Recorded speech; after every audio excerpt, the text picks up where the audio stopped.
Highlands, I'm Michael Ayers. And I'm Camry Nelson, and welcome to the 7th edition of the 2011-2012 Highlander News. Highlands Sweethearts Dance is coming up on February 18th at the NKU Student Union Center from 8 to 12 p.m.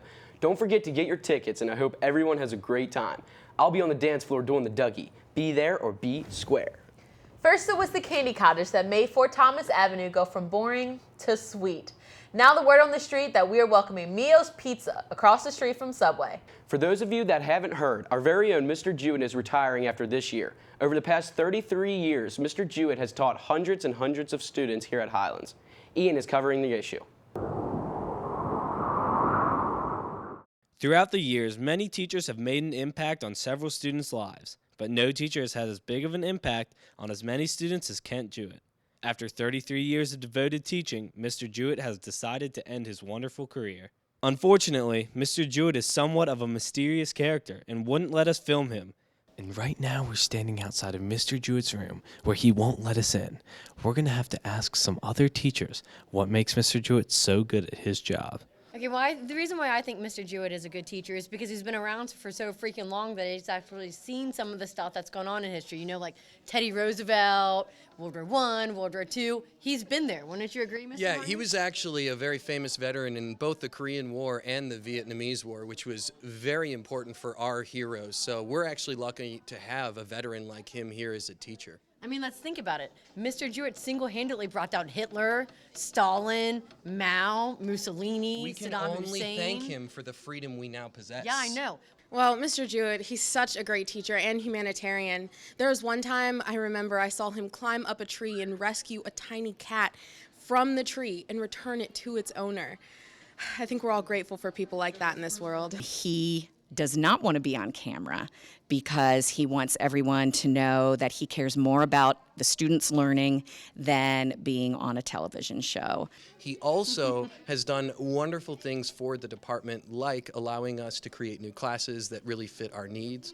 Mrs. Boyman-Hennies does an excellent job with We the People, and I now have a philosophy class that I'm enjoying very much as well, thanks to him.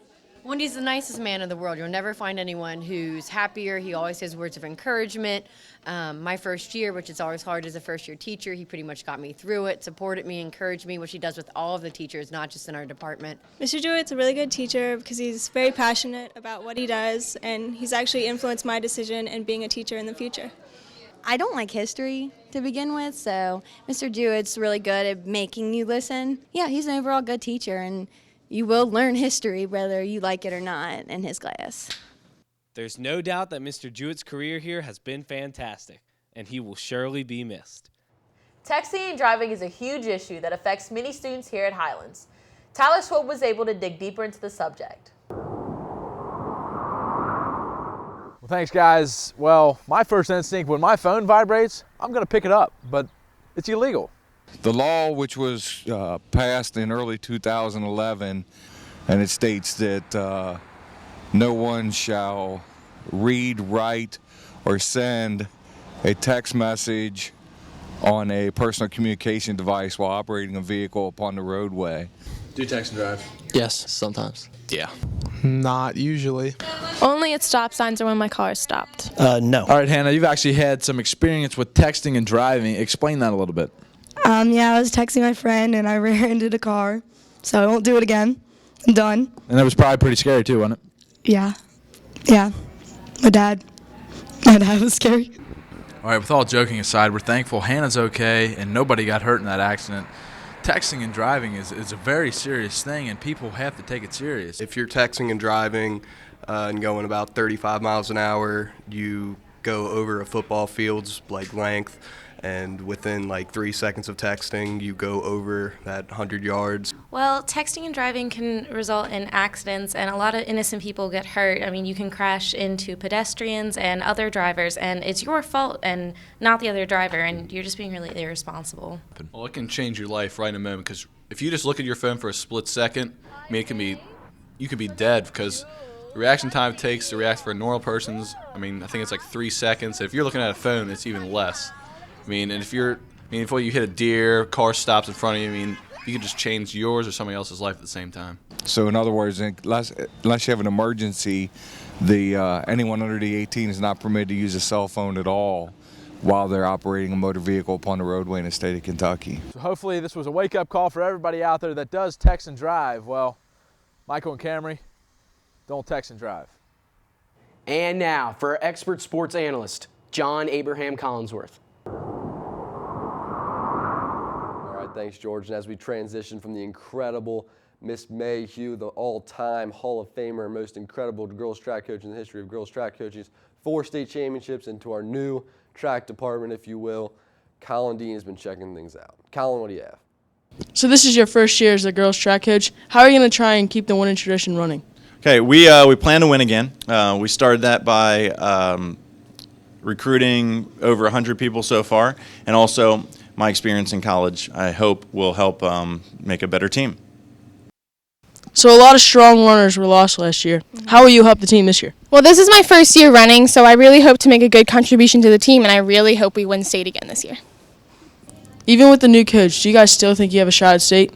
Yeah, Coach Alessandro really knows what he's talking about, and he's a runner himself, and he knows how to get us in shape so we can win state for the 5th year in a row.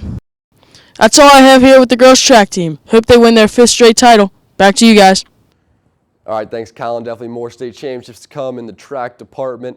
But first, now basketball is the topic at the time being. The next couple of weeks of the district and regional tournaments, and the draw was Bellevue and Dayton, so we're going to win.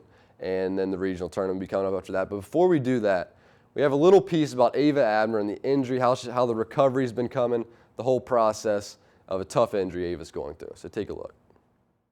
They told me there's basically no hope that it was already torn. And then once we got to the doctor the next day, I got an MRI, and it was the ACL, the MCL, and the meniscus. It was just a loose ball foul. She was going after the ball with, unfortunately, Sydney Moss, who probably outweighs her about 75 pounds. And, Ava was just being Ava, going after a loose ball. And, Sydney kind of took out her knee, and right off the bat, Ava started screaming. And I knew, Ava has a great pain tolerance, so I knew that something was bad. And then immediately when I went to her, she's like, "It's my ACL, I know it, I know it."